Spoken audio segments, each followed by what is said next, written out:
In my tradition, in the Jewish tradition, the ancient rabbis asked an intriguing question. Why did God create all human beings from just one person? When you think about it, God could have simply created an earth full of people, but instead God made just one, just Adam. The Talmud teaches that God had to have it this way to show us something important about the nature of humanity. It says that Adam was created alone for the sake of peace among people, so that no one might say to their fellow, "My father was greater than yours." The first chapters of Genesis remind us that we are all one human family. People of all genders, of all races, of all orientations and beliefs, we are all equal. And in a democracy, every person should have an equal voice. Let us be clear about the reason why we are here. This is about equality. As people of faith, we stand for equality. As people of faith, we will not stand idly by when our government seeks to silence the voices of some and privilege the voices of others. They are gathering in this building because they want to take away your voice. And do you know why they want to take away your voice?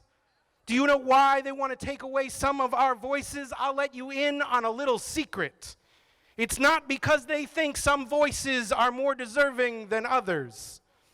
Well, it's not only because they think that some voices are more deserving than others. The real reason they want to take away your voice is because they are scared.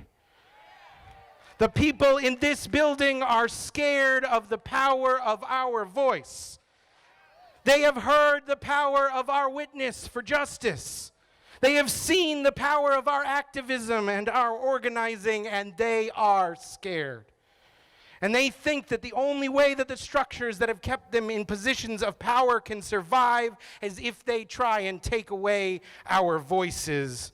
When they try to make it harder for you to vote, it's about making it harder for you to exercise the power of your voice. That's it. It is that simple. Yes, we are here to talk about racism.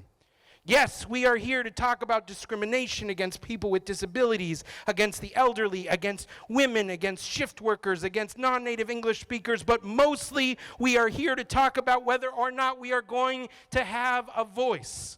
And we are here to show our leaders how we use our voice. We will lift up our voices to end racism. We will lift up our voices to end discrimination. We will lift up our voices for equality. We will lift up our voices to say, "Let my people vote."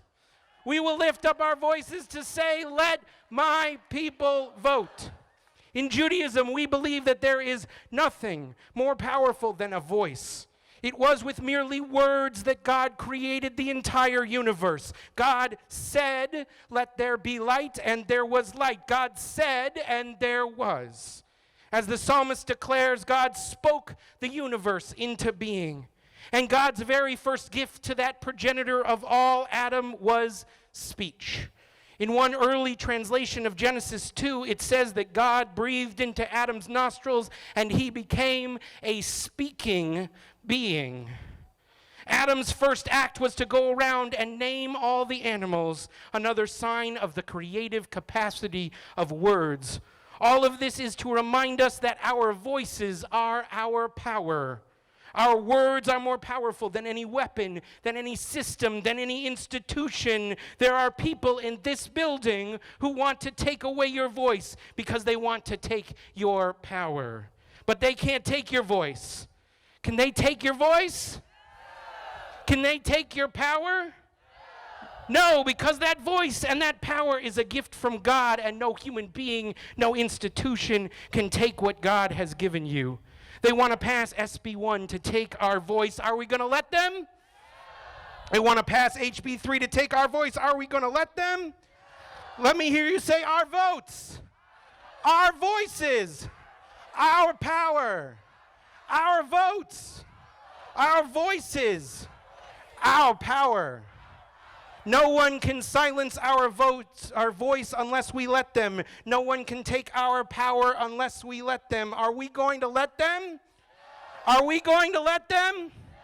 Let us lift every voice of faith in Texas. Let the halls of this Capitol building reverberate with our calls for justice. Let the streets of Austin rumble with our calls for equality. Let every hill and every river and every city and every field of this great state echo with the sounds of our call for voting rights for all, because we are here to use our voice and use our power and say, let my people vote. Let me hear you say, let my people vote.